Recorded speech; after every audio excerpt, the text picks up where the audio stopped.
ठीक है। स्टैटिस्टिक्स दो कैटेगरीज में डिफाइंड है, एक था डिस्क्रिप्टिव, दूसरा था इन्फ्रेंशियल। डिस्क्रिप्टिव की बात हम प्रीवियस क्लासेस में कर चुके हैं सारी चीजें। अब हम देखते हैं इन्फ्रेंशियल स्टैटिस्टिक्स जो है वो क्या होता है। डिस्क्रिप्टिव किस लिए यूज कर रहे थे? डाटा के बारे में पता करने के लिए। इन्फ्रेंशियल हम यूज करते हैं प्रेडिक्शंस निकालने के लिए, यानी पुराने डेटा का हिस्ट्री हमारे पास है, अब हम ये पता करना चाहेंगे कोई नया डेटा पॉइंट हमारे पास आया है तो वो किस तरीके से बिहेव करेगा। ठीक है, तो यहाँ पे हम कुछ चीजें देखेंगे जैसे सैम्पलिंग डिस्ट्रीब्यूशन क्या है, सेंट्रल लिमिट थ्योरम क्या है, नॉर्मल डिस्ट्रीब्यूशन क्या है, ये सारी चीजें हम समझेंगे। तो सैम्पलिंग डिस्ट्रीब्यूशन क्या होता है? It is a distribution of samples, जहां पे से हम पॉपुलेशन में से कुछ सैंपल निकालेंगे ना ऑब्जर्व करने के लिए। जैसे हमने एक एग्जांपल लिया था कि लेट्स से एक क्लास में 30 स्टूडेंट्स हैं, टीचर रैंडमली 3 बच्चों को बुलाता है, उनका वेट लेता है और उसका एवरेज निकालता है। तो ये जो 3 बच्चे हमने लिया है ये हमारा सैंपल कहलाएगा। और पॉपुलेशन कितना हो गया? Total number of students 30।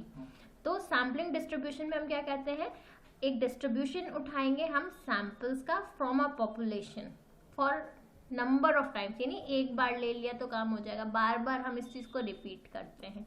ठीक है, तो इसको हम सैम्पलिंग डिस्ट्रीब्यूशन कहते हैं। अब जैसे यहाँ एक एग्जांपल लिया हुआ है कि लेट्स से 16 स्टूडेंट्स हैं एक पॉपुलेशन में, यानी एक क्लास में 16 स्टूडेंट्स हैं और प्रोफेसर को उनका एवरेज एज पता करना है। तो एक तरीका क्या होता है, बेसिक वन, कि हम 16 के 16 का वेट ले लें, उसका मीन निकाल लें, एवरेज निकाल लें, तो हमें वो पता चल जाएगा।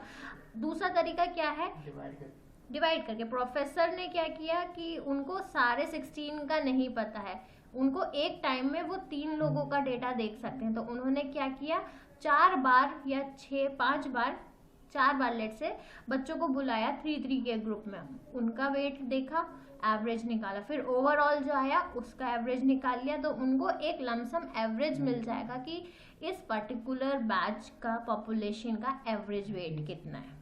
ठीक है, जैसे ये उसी चीज का एग्जांपल है कि ये 16 लोगों का कुछ इन्होंने डेटा लिया हुआ है। अब एक बार में सारा डेटा प्रोफेसर को एक्सेस नहीं हो सकता, वो 3 का देख सकते हैं, तो रैंडमली उन्होंने 3-3 करके कई बार निकाला, और जितने बार, जैसे इन्होंने 3 सैंपल्स ड्रॉ किए, यानी 3 × 3 9 लोगों के ऊपर एक्सपेरिमेंट परफॉर्म किया, जो भी उनका रिकॉर्ड्स है उन्होंने उनका एवरेज निकाल लिया। ठीक है, तो इसको हम कहते हैं सैम्पलिंग डिस्ट्रीब्यूशन। अब सैम्पलिंग डिस्ट्रीब्यूशन में ही हम पढ़ते हैं एक चीज कि इसको, ये तो हमने नंबर्स के फॉर्म में देख लिया, अगर हम इसका डिस्ट्रीब्यूशन प्लॉट करते हैं तो वी ऑब्जर्व कि ये एक नॉर्मल डिस्ट्रीब्यूशन को फॉलो करता है। नॉर्मल डिस्ट्रीब्यूशन जब हमने डे 1 बात करी थी, जितना भी हमारा नॉर्मल करवा रहा था उसको हम नॉर्मल डिस्ट्रीब्यूशन कह रहे थे, जिसमें स्क्यूनेस नहीं है। ठीक है, तो जब भी हम कोई सैंपल्स ड्रॉ करेंगे पॉपुलेशन का, तो जनरली वो नॉर्मल डिस्ट्रीब्यूशन ही फॉलो करने वाले हैं। ठीक है, और क्या है, और ये चीज हमें ध्यान रखने की 99.7% ऑब्जर्वेशंस जो हैं वो 3 स्टैंडर्ड डेविएशन के बीच में लाई करने वाले हैं। इसको हम सेंट्रल लिमिट थ्योरम बोलते हैं। ठीक है, हमने यहाँ पे एक बात करी थी, let me open it up here.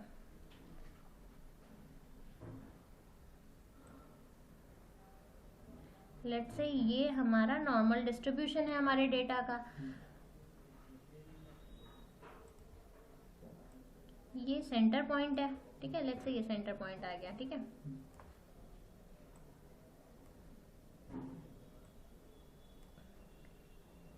ठीक है, नॉर्मल है तो मीडियन और मीन वैल्यू सेम पॉइंट पर लाई करेगी। ठीक है, तो हम इसको मीन से भी रिप्रेजेंट कर सकते हैं। अब ये हमारे डेविएशंस के पॉइंट हैं। ठीक है, ये नेगेटिव में, आप ये समझ लो, ये पॉजिटिव में। स्टैंडर्ड डेविएशन 1, 2 स्टैंडर्ड डेविएशन और 3 स्टैंडर्ड डेविएशन। सेम वे में पीछे जाएंगे तो -1 का स्टैंडर्ड डेविएशन ये है, ये -2 स्टैंडर्ड डेविएशन हो जाएगा। स्केल पे हम ऐसे ही चलते हैं ना, प्लस है तो पॉजिटिव डायरेक्शन में, उसके रेफरेंस में ये नेगेटिव डायरेक्शन हो जाएगा। ये सारे स्टैंडर्ड डेविएशंस हैं।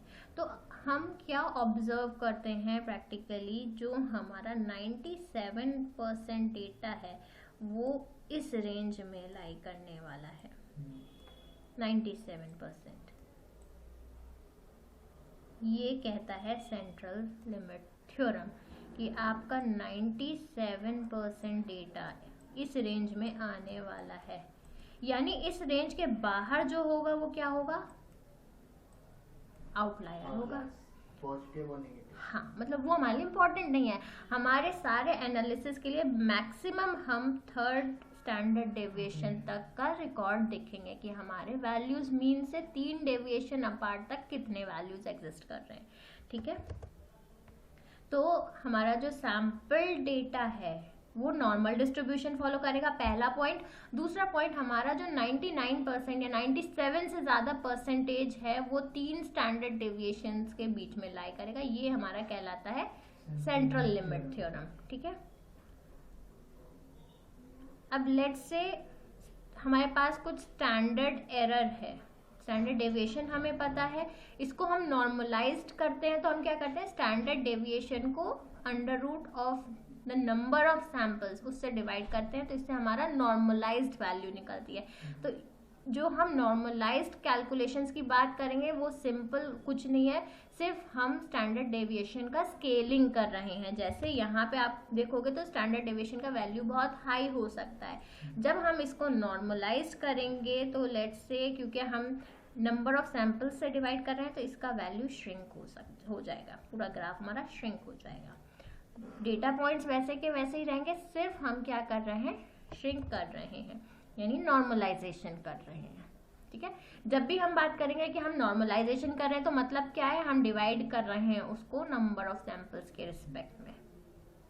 ठीक है, अब इसके बेसिस पे जो ग्राफ हम बनाते हैं उसको हम कहते हैं नॉर्मल डिस्ट्रीब्यूशन। पहले हम स्टैंडर्ड डिस्ट्रीब्यूशन कह रहे थे, अब हम नंबर ऑफ सैंपल्स के रिस्पेक्ट में निकालेंगे तो हम उसको कह देंगे नॉर्मल डिस्ट्रीब्यूशन। अब स्टैंडर्ड, जब हमारा ये स्टैंडर्ड डेविएशन था तो इसका सेंटर पॉइंट जो था वो म्यू था, मीन था। जब हम इसको नॉर्मलाइज करते हैं तो ये जो डेटा हमारा आएगा नॉर्मलाइज्ड के केस में वो कुछ इस टाइप का आता है, यानी म्यू जो है सेंटर पॉइंट 0 पे लाई करेगा इसका। ये चीज समझ में आ गई, जो चीज पहले हमारी एवरेज पे लाई कर रही थी नॉर्मलाइज करने के बाद वो चीज हमारी 0 पे लाई करेगी। ठीक है, और स्टैंडर्ड डेविएशन 1 है तो हम उसको स्टैंडर्ड नॉर्मल डेविएशन कहते हैं। ठीक है, अब आप देखो ये वही ग्राफ है जो मैं बना के दिखा रही थी आपको। 99% डेटा जो है 0 से first sigma, second sigma, third sigma level तक मिल रहा है।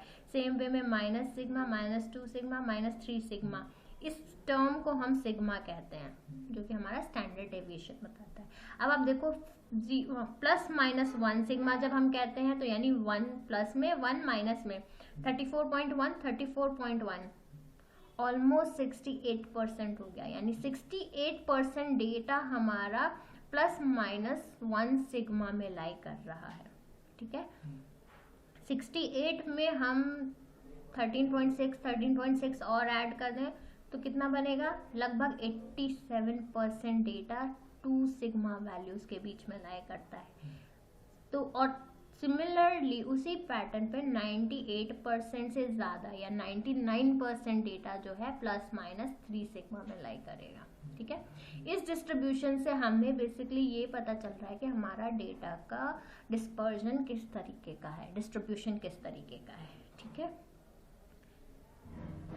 ये चीज़ हमने कल देखी थी कि लेट्स से हमारा स्क्यूड ग्राफ है, उसको हम कंपेयर करेंगे नॉर्मल ग्राफ से तो हम कर्टोइसेस निकालते हैं, उसके बेसिस पे हमें करेक्शंस मिलते हैं कि हमारा डेटा कितना डिस्पर्स्ड है। ठीक है,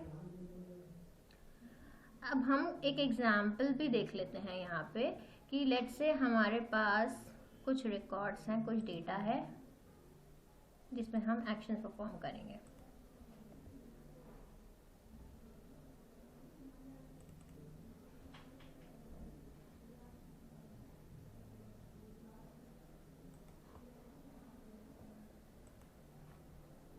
इतना समझ में आ रहा है ना अभी तक हम क्या कर रहे थे? तो अब हम आगे देखेंगे, अगर हमारे पास लेट्स से एक नंबर है, एक एग्जाम्पल लेते हैं कि जो ग्रेड्स हैं स्टैटिस्टिक्स में एग्जाम में हाई स्कूल स्टूडेंट्स के, उसमें जो मीन वैल्यू है, म्यू का मतलब है मीन वैल्यू 81 है, सिग्मा की वैल्यू 6.3 है। तो यहाँ पे हम एक कॉन्सेप्ट देखेंगे जी स्कोर का, कि जी स्कोर क्या होता है, हम इनको कैलकुलेट करते हैं सो दैट हम अपने ग्राफ को नॉर्मलाइज्ड डिस्ट्रीब्यूशन में कन्वर्ट कर सकें। ठीक है, ठीक है, ये वाला आप देखोगे ये सिमिलर है जो हमने उस दिन परफॉर्म किया था। हमने क्या कहा, जिम जो लोग जा रहे हैं, we have taken record of 5 people जो जिम जा रहे हैं, फिर हमने देखा इन 5 लोगों का मीन कितना है, हमने निकाला इनका वेरिएंस कितना है, हमने निकाला इनका डेविएशन कितना आ रहा है, और फिर हमने चेक किया इनका मीडियन कितना आ रहा है। ठीक है, फिर हमने एक चीज देखी थी कैलकुलेशंस के हिसाब से, अगर हम मीन इंडिविजुअल डेटा पॉइंट्स का मीन से डिफरेंस देखेंगे तो कितना आया, -2, यहाँ +2, इसी का स्क्वायर वैल्यू करी तो कितना आया 4। तो सेम वे में हमने यहाँ स्विमिंग के कुछ रिकॉर्ड्स निकाले हैं जिनका हमने मीन वैल्यू से क्या नाम है, हमारा जो स्टैंडर्ड डेविएशन है उसके बीच का डिफरेंस नोटिस किया है कि कितना वेरी कर रहा है, एंड देन उनका स्क्वायर करा है।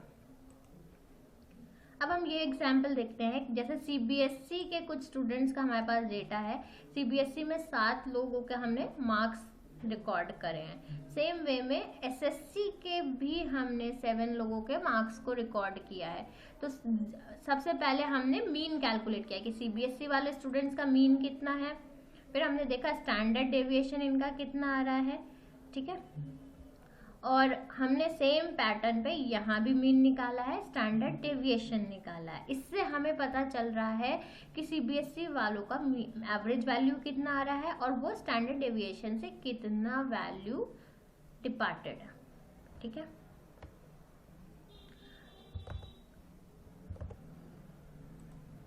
ठीक है, तो हम इस तरीके से जी स्कोर वैल्यूज भी कैलकुलेट करते हैं। तो अभी हमने कुछ चीजें देखी, इन्फ्रेंशियल क्या करता है, डिस्क्रिप्टिव क्या करता है, राइट। हमने देखा पॉपुलेशन और सैंपल क्या है। अगर हम सैंपल लेने में कुछ गलत कर देते हैं तो वो सैम्पलिंग एरर कहलाता है। उसके वजह से अगर हमारे एनालिसिस में, रिकॉर्ड्स में या कैलकुलेशंस में एरर आते हैं तो वो हमारे सैम्पलिंग एरर्स कहलाते हैं। ठीक है, ये थोड़ा सा थियोरी है खाली, और ये कुछ टेस्टिंग है जो टेस्ट हम आगे पढ़ेंगे। इतने में कोई डाउट है?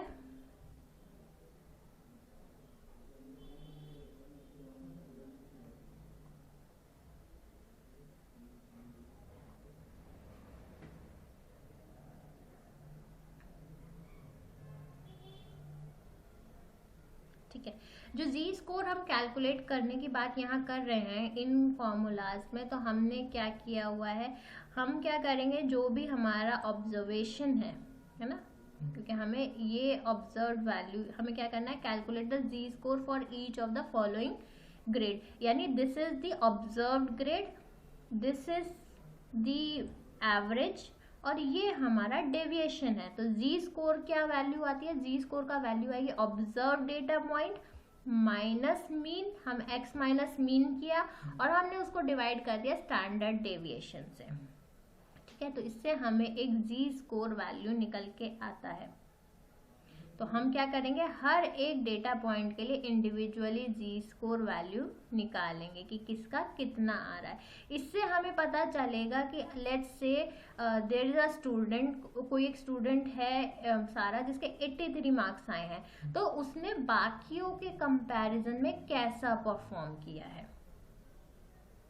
ये चीज समझ में आ रही है? यानी हमने जी स्कोर्स निकाले, उनको प्लॉट किया। अब हमें किसी भी पर्सन के रिस्पेक्ट में बोला जाएगा तो हम क्या करेंगे, इस ग्राफ के अकॉर्डिंग ऑब्जर्व करेंगे कि उसका वैल्यू कहाँ लाई कर रहा है। क्या वो यहाँ लाई कर रहा है तो मतलब वो एवरेज स्टूडेंट से कैसा परफॉर्म कर रहा है एवरेज स्टूडेंट के रिस्पेक्ट में। ठीक है, तो ऐसे हम जी स्कोर कैलकुलेट करते हैं। एक और प्रॉब्लम है यहाँ पे, हाइपोथेसिस टेस्टिंग पे आने से पहले उसको भी देख लेते हैं। Average male drinks 2 litre of water, ठीक है, when active outdoors with a standard deviation of 0.7 litre, यानी ये हमारा एवरेज म्यू वैल्यू है, ये हमारा स्टैंडर्ड डेविएशन सिग्मा है. You are planning a full day nature trip for 50 men and will bring 110 litre of water, यानी number of man कितने हैं 50, टोटल क्वांटिटी कितना है 110, ऑब्जर्व मीन कितना हो जाएगा 110 डिवाइडेड बाई 50. तो ये नया ऑब्जर्व्ड एवरेज आ गया. अब हम क्या करेंगे, हम इसमें कैलकुलेशंस परफॉर्म करते हैं. जैसे हमने निकाला स्टैंडर्ड डेविएशन निकालना है, तो स्टैंडर्ड डेविएशन क्या होगा, जो हमारा गिवन स्टैंडर्ड डेविएशन है divided by square root of number of people. तो कितना आ गया 0.9. फिर हमने एवरेज भी यहाँ कैलकुलेट किया है कि ऑब्जर्व्ड एवरेज कितना आ रहा है 2.2, और हमारा गिवन कितना है कि मैक्सिमम कितना 2 लीटर एवरेज आदमी पी सकता है. तो अब आप देखोगे गिवन 2 लीटर्स है, लेकिन हमारे डेटा के अकॉर्डिंग रिक्वायरमेंट कितनी है 2.2, यानी जो हमारा गिवन डेटा है और ऑब्जर्व डेटा है वो उसमें डिफरेंस आ रहा है. तो what is the probability you will run out, तो ऑब्वियस सी बात है we are going to run out मतलब शॉर्टेज होने वाली है. क्यों, कैसे हमें पता कैसे चला कि शॉर्टेज होने वाली है, एक मीन हमें दिया हुआ था, कुछ नए रिकॉर्ड्स हमें दिए हुए थे कि 110 लीटर ऑफ वाटर 50 लोगों में डिवाइड करना है फॉर 1 फुल डे. ठीक है, तो हमने क्या किया, नया मीन निकाला कि हमारे जो नया मीन है वो कितना आ रहा है. फिर हम देखेंगे दोनों मीन को कंपेयर करके कि हमारे दोनों मीन्स में डिफरेंस है, यानी हम पानी का हमें शॉर्टेज होने वाला है. कितना होने वाला है वो हमने स्टैंडर्ड डेविएशन निकाल के पता किया है, नॉर्मलाइज्ड वैल्यू कितना percent, what is the probability कि हम रन आउट हो जाएंगे. ठीक है, तो इन्फ्रेंशियल स्टैटिस्टिक्स में हम दो चीजें देखते हैं, एक हमारा होता है हाइपोथेसिस टेस्टिंग, एक हमारा होता है रिग्रेशन एनालिसिस. ठीक है, रिग्रेशन की बात हमने करी थी जहां हम डिपेंडेंट और इंडिपेंडेंट वेरिएबल्स का रिलेशन पता करते हैं. ठीक है, तो उसके कई तरीके हैं, वो हम आगे पढ़ने वाले हैं. पहले हम हाइपोथेसिस टेस्टिंग क्या है ये समझते हैं. तो हाइपोथेसिस टेस्टिंग में हम क्या करते हैं, हम रिलेशनशिप आइडेंटिफाई करते हैं बिटवीन वेरिएबल्स थ्रू कंपैरिजन, यानी हम सैंपल बाय सैंपल डेटा उठाएंगे, ऑब्जर्व करेंगे और उनके बीच में रिलेशनशिप देखेंगे. ठीक है, इसमें हम कुछ टेस्ट कंडक्ट करते हैं टू वेरीफाई कि जो हम कंक्लूजन्स बता रहे हैं वो सही है या नहीं, यानी जो क्लेम्स हम लेने वाले हैं वो एक्चुअल में वैलिड हैं या नहीं वैलिड है. ठीक है, अब इसमें कुछ टाइप के टेस्ट होते हैं जैसे left tail test, right tail test, two tail test. तो इसमें मेजरली हम आज जो पढ़ेंगे हम टी टेस्ट देखेंगे कि टेल टेस्ट कैसे होते हैं. हमने देखा था हमारे ग्राफ में कई बार टेल बन के आ रही थी, तो बेसिकली हम उनका टेस्ट करने वाले हैं. कई बार क्या था, पॉसिबिलिटी है कि टेल एक ही साइड हो, दोनों साइड नहीं होगी.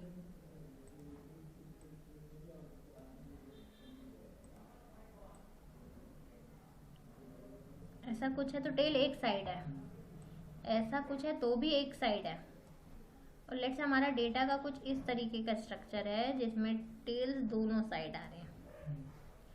तो यानी हम अलग अलग टाइप के टेल टेस्ट परफॉर्म करेंगे. ये वाला और ये वाला कहलाता है वन टेल टेस्ट क्योंकि इनमें एक ही साइड आउटलायर्स हैं.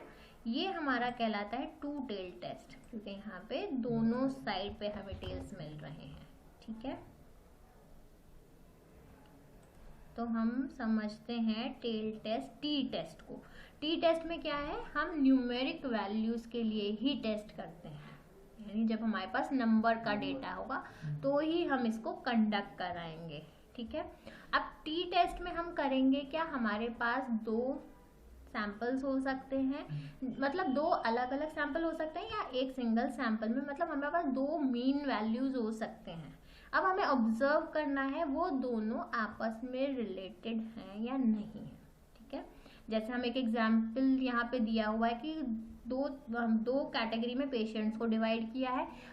ये वो पेशेंट्स हैं जिनको कोलेस्ट्रॉल का प्रॉब्लम है. ठीक है, पहले ग्रुप को मेडिसिन दिया गया है, दूसरे ग्रुप को मेडिसिन नहीं दिया गया है, ठीक है। अब इस ग्रुप का एवरेज वैल्यू जो निकाला जाएगा वो अलग आएगा, इस ग्रुप का एवरेज जो आएगा वो कुछ अलग आ सकता है, सेम भी आ सकता है, अलग भी आ सकता है। तो टी टेस्ट हम परफॉर्म करते हैं ये चेक करने के लिए कि क्या इन दोनों का मीन वैल्यू सेम है या डिफरेंट है, ठीक है। जैसे हम एक एग्जांपल लेते हैं हॉर्लिक्स का। हॉर्लिक्स कहता है कि हम बच्चों के ग्रोथ में हेल्प करते हैं। अगर आप अपने बच्चे को यंग एज से हॉर्लिक्स पिलाएंगे तो उसका हाइट बढ़ेगा। तो वो कैसे कहते हैं, वो इसी तरीके से प्रेडिक्शंस करते हैं। वो क्या करते हैं, ऑब्जर्व, लेट्स से वो 100 बच्चों को ऑब्जर्व करेंगे, 50 को वो हॉर्लिक्स पिला रहे हैं, 50 को वो हॉर्लिक्स नहीं पिला रहे। फिर वो देखेंगे उनका मीन कितना वैल्यू आ रहा है। मीन वैल्यू में अगर डिफरेंस है, ऑब्जर्वेशन में फ़र्क आएगा, उस बेसिस पे वो कंक्लूड करते हैं कि हाँ हॉर्लिक्स पीने वाले बच्चों का हाइट नॉर्मल बच्चों के कंपैरिजन में ज़्यादा बढ़ा है। अब आप प्रैक्टिकली समझ पा रहे हो कि हम ये हाइपोथेसिस टेस्टिंग पढ़ क्यों रहे हैं। बट मैम वो जेनेटिक भी हो सकता है। जेनेटिक भी हो सकता है, उसमें वो उस चीज़ को कंसिडरेशन में नहीं लेंगे। वो क्या करेंगे, वो सिर्फ ये ऑब्जर्व करेंगे कि जिन बच्चों को हमने हॉर्लिक्स, क्योंकि बच्चे उन्होंने रैंडम पिक किए हैं, बच्चे उसमें हो सकता है कि किसी का जेनेटिक्स ऑलरेडी अच्छा हो तो उनकी ग्रोथ अच्छी होगी, चाहे वो हॉर्लिक्स पिए या ना पिए। तो वो भी अलग अलग फीचर्स पे जब हम डिपेंडेंसी भी बात करेंगे तब हम ये देखेंगे कि जैसे हाइट का ग्रोथ जो है वो किन किन पैरामीटर्स पर डिपेंड करता है, किस तरीके से डिपेंड कर रहा है, ठीक है। तो अब ये हमें ओवरऑल यहाँ पे बस इतना समझना है कि कोई भी कंपनी कोई भी क्लेम जो करती है वो कैसे करते हैं? वो हाइपोथेसिस टेस्टिंग करते हैं। उसमें 2 केसेस बनते हैं। जैसे हम कोई भी क्लेम करने वाले होंगे कि हम, जैसे हॉर्लिक्स ने क्लेम किया कि हमारा प्रोडक्ट पीने से बच्चों की हाइट ग्रोथ में हेल्प करता है, तो वो क्या हो गया, वो एक तरीके का क्लेम हो गया।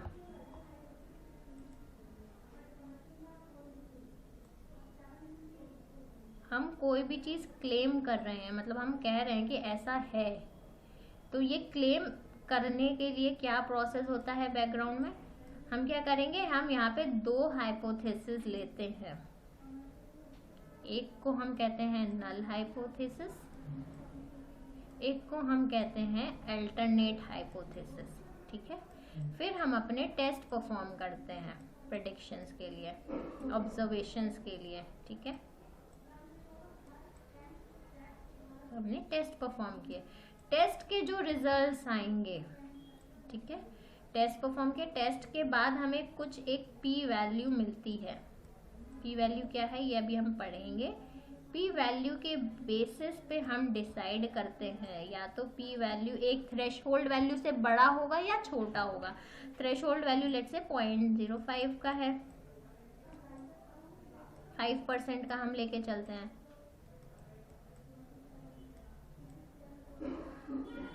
ठीक है। या तो इससे लेस होगा या इससे प्लस होगा, बड़ा होगा, मोर होगा, ठीक है। अगर छोटा है, लेट्स से ये वाला सिनेरियो है, तो हम क्या करते हैं, हम अपना नल हाइपोथेसिस को रिजेक्ट कर देते हैं और हम एक्सेप्ट कर लेते हैं, सॉरी बड़ा होता है तो हम नल हाइपोथेसिस रिजेक्ट करते हैं और हम एक्सेप्ट कर लेते हैं अल्टरनेट हाइपोथेसिस को, ठीक है। यानी हमने एक क्लेम किया, लेट्स से हॉर्लिक्स ने क्लेम किया कि हमारा प्रोडक्ट पीने से एवरेज हाइट ज़्यादा हो रहता है, यानी हाइट में ग्रोथ करता है। तो नल हाइपोथेसिस क्या कह रहा है कि हाँ एवरेज हाइट जो हॉर्लिक्स पी रहे हैं या कोई नया बच्चा हॉर्लिक्स पिएगा सेम आएगा। अल्टरनेट हाइपोथेसिस क्या कह रहा है, नहीं उसमें डिफरेंस आएगा। तो हम टेस्ट परफॉर्म करते हैं। तो आज हम पढ़ेंगे टी टेस्ट की। टी टेस्ट हमने लेट से परफॉर्म किया, उसमें हमें कुछ वैल्यूज निकल के आए, हमने कैलकुलेशंस किए, कैलकुलेशन के बाद हमें कुछ रिजल्ट मिला, ठीक है। रिजल्ट में हमें एक पी वैल्यू मिली। अब पी वैल्यू अगर थ्रेशोल्ड से छोटी है तो मतलब ऑब्जर्व्ड जो मीन है और जो स्टेटेड मीन है दोनों मीन सिमिलर आए हैं तो हम नल हाइपोथेसिस एक्सेप्ट कर लेंगे। और अगर थ्रेशोल्ड से वैल्यू बड़ी आई है तो हम नल हाइपोथेसिस रिजेक्ट करके अल्टरनेट हाइपोथेसिस को एक्सेप्ट कर लेंगे। यानी अगर पी वैल्यू छोटा आया है दैट मीन्स हमारा क्लेम सही है, और अगर पी वैल्यू बड़ा आया है दैट मीन्स हमारा क्लेम नलीफाइड है, क्लेम गलत है। तो हम वो क्लेम को फाइल नहीं कर सकते। ठीक है, अब ये टी टेस्ट जब हम परफॉर्म करते हैं तो इसमें हमें पहले तो एक टी वैल्यू मिलता है, यानी टेस्ट का वैल्यू। उसका कैलकुलेशन क्या है, variance between the groups upon variance with in the groups, यानी इन दोनों ग्रुप्स में जो वेरिएंस वैल्यू होगी वो डिवाइडेड बाय जो ग्रुप का वेरिएंस। अब आप देखो दोनों ही ग्रुप में डिफरेंस कितने का है, 2 का, और दोनों का ही वेरिएंस वैल्यू सेम है, जो विद इन द ग्रुप है वो 6 है। तो हमने इनको डिवाइड किया, हमें मिली टी वैल्यू। ठीक है, टी वैल्यू बड़ी है, दैट मीन्स क्या कंक्लूजन आएगा कि ये डिफरेंट ग्रुप्स हैं, यानी हमारा क्लेम ठीक नहीं है। और टी वैल्यू स्मॉल आएगी तो मतलब सेम ग्रुप में लाई कर रहे हैं। ठीक है, टी वैल्यू के रिस्पेक्ट में हमें एक पैरामीटर मिलता है पी वैल्यू, जो हमें बताता है कि लाइक्लीहुड क्या है, क्या इसमें कोई रियल डिफरेंस है भी या नहीं है। अब लेट्स से हमारा पी वैल्यू अगर 0.1 आती है तो यानी इसका चांस कितना हो जाता है, 0.1 का मतलब है 10%, यानी 10% चांसेस हैं कि ये अलग है। 0.5 का मतलब है 5% चांसेस हैं कि कोई डिफरेंस नहीं है, और 0.1 आता है तो देयर इज अ चांस।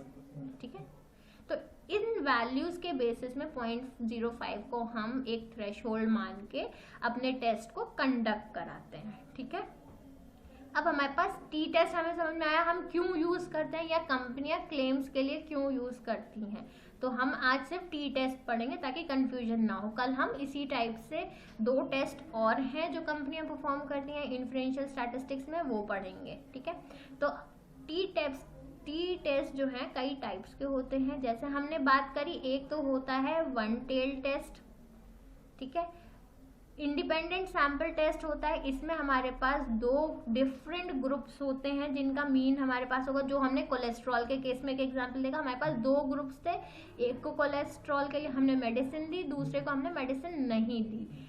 तो इस टाइप के टेस्ट हमारे इंडिपेंडेंट सैंपल टेस्ट या 2 सैंपल टेस्ट बोले जाते हैं, 2 सैंपल टी टेस्ट, क्योंकि हमारे पास 2 सैंपल्स हैं।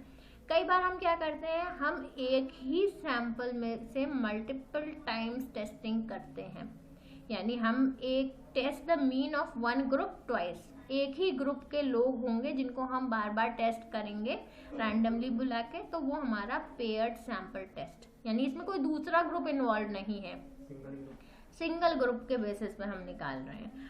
अब one tail test, one sample t test जो है वो क्या कहता है, हमारे पास एक ग्रुप है, ठीक है, लेट्स से ये नया ग्रुप है जिसका हमें टेस्ट करना है, इसको हम टेस्ट करेंगे अगेंस्ट अ सेट मीन, यानी हमारे पास ऑलरेडी कुछ पुराने रिकॉर्ड्स में से मीन सेट है हमारे पास कि ये मीन वैल्यू है।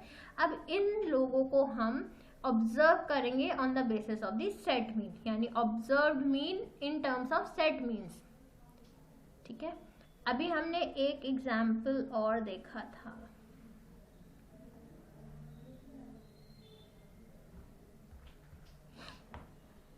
चलिए नीचे वाला एग्जाम्पल देख लेते हैं। इस एग्जाम्पल में कह रहे हैं कि टिपिकल सिस्टोलिक बीपी, यानी बीपी का एक फॉर्म है, हमारे पास ब्लड प्रेशर हमने नोटिस किया है, कोई एक विमेन है जिसका बीपी है 120, ठीक है, और ये कुछ ऑब्जर्व रिकॉर्ड्स हैं, यानी ये हमारा वन सैंपल टी टेस्ट है कि हमारे पास एक ऑब्जर्व्ड डेटा है, पहले से ऑब्जर्व डेटा। अब हमें ये बताना है ये जो नई विमेन है जिसका कि बीपी 120 है, इसके अकॉर्डिंग जो एजम्पशंस हैं वो सही हैं या नहीं है। तो हमने टी टेल टेस्ट परफॉर्म करना है।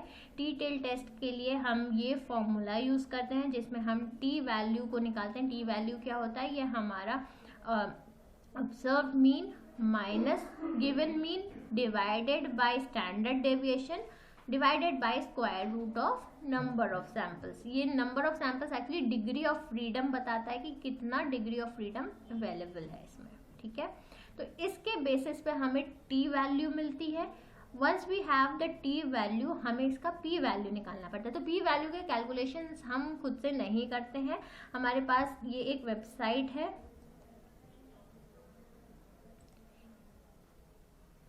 ये है, ठीक है। ये स्टैटिस्टिक्स में हम ये वेबसाइट का इस्तेमाल करते हैं। ये बेसिकली सोशल साइंस स्टैटिस्टिक्स का वेबसाइट है। यहाँ हम क्या करते हैं, हमारा टी स्कोर वैल्यू डालते हैं और हम डीएफ का वैल्यू देते हैं। फिर हम ये देखते हैं सिग्निफिकेंस लेवल कितना रखना है, तो हम 0.05 यूजुअली रखते हैं। वन टेल टेस्ट है तो वन टेल टेस्ट का वैल्यू रखते हैं। जैसे हमारे इस केस में लेट्स से हमारा टी वैल्यू जो है,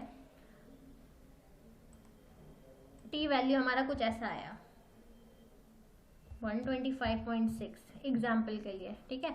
डिग्री ऑफ फ्रीडम क्या होता है, नंबर ऑफ इनपुट्स सैम्पल्स -1, यानी अगर 20 सैम्पल्स हैं तो डिग्री कितना हो जाएगा 19। थ्रेशोल्ड 0.05 रखना है और वन टेल टेस्ट परफॉर्म करना है। हम यहाँ से कैलकुलेट करेंगे तो ये करस्पॉन्डिंग हमें एक पी वैल्यू दे देगा। तो अब आप ऑब्जर्व करो, पी वैल्यू जो आया है वो 0.4/01 आया है, यानी बहुत छोटा आया है, ठीक है। तो इस तरीके से हम कैलकुलेशंस परफॉर्म करते हैं टी वैल्यू के, ठीक है। सेम वे में अब क्या कहा गया है, हमें आइडेंटिफाई करने को बोला गया है कि crop in two field is similar और नॉट, यानी हमारे पास एक फील्ड ए का क्रॉप है, एक फील्ड बी का क्रॉप है। अब हमें ये पता करना है कि ये दोनों सेम है या नहीं है, सिमिलर है या नहीं, सेम क्रॉप ग्रो करा है या नहीं। लेट्स से एक फार्मर ने वीट ग्रो करा है, आटा ग्रो करा है आपने उसमें, दूसरे ने राइस ग्रो किए हैं, चावल ग्रो किए हैं। अब कोई तीसरा बंदा आएगा, उसको पता करना है कि ये दोनों चीज़ें, दोनों क्रॉप सेम है या नहीं, तो हम स्टैटिस्टिक्स के थ्रू उनको इस तरीके से परफॉर्म करेंगे। टी वैल्यू निकालेंगे हम, सिंगल था तो x माइनस म्यू किया था हमने, observe mean minus stated mean. अब क्या है, क्योंकि दो वैल्यूज हैं, दो मीन है हमारे पास, तो हम क्या करेंगे x1 माइनस x2, ये दोनों मीन वैल्यूज हैं, divided by S1 upon N1 का square plus S2 upon N2 का स्क्वायर, यानी ये सैम्पल 1 का स्टैंडर्ड डेविएशन है, सैम्पल 1 का डिग्री ऑफ फ्रीडम निकालना है, यस नंबर ऑफ सैम्पल्स है। S2 हो गया हमारे फील्ड बी का स्टैंडर्ड डेविएशन और N2 हो गया number of samples in second field. इससे हमारा टी वैल्यू निकलेगा और टी वैल्यू के करस्पॉन्डिंग जो भी पी वैल्यू होगा वो हम यहाँ से निकालेंगे इस वेबसाइट से, ठीक है। टी टेस्ट परफॉर्म कैसे कर रहे हैं ये चीज समझ में आई आपको, और हम ये डिसाइड कैसे करेंगे कि ये 1 सैम्पल टेस्ट है या 2 सैम्पल टेस्ट है, ये चीज समझ में आ रही है। 1 सैम्पल टेस्ट का मतलब है एक ही मीन दिया होगा और दूसरा हमें किसी और के रिस्पेक्ट में निकालना होगा।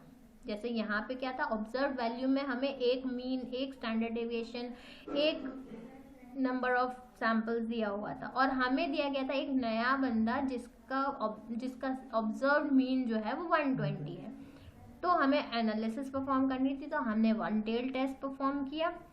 अगर हमें 2 फील्ड्स, 2 मीन दिए होंगे तो हम 2 सैंपल टी टेस्ट परफॉर्म करेंगे, ठीक है। तो आज की क्लास हम यहीं तक रखेंगे। आप लोग अपना सिस्टम लेके आए, निकाल लीजिएगा। हाँ जी, इसमें जो ऑब्जर्व वाली जो वैल्यू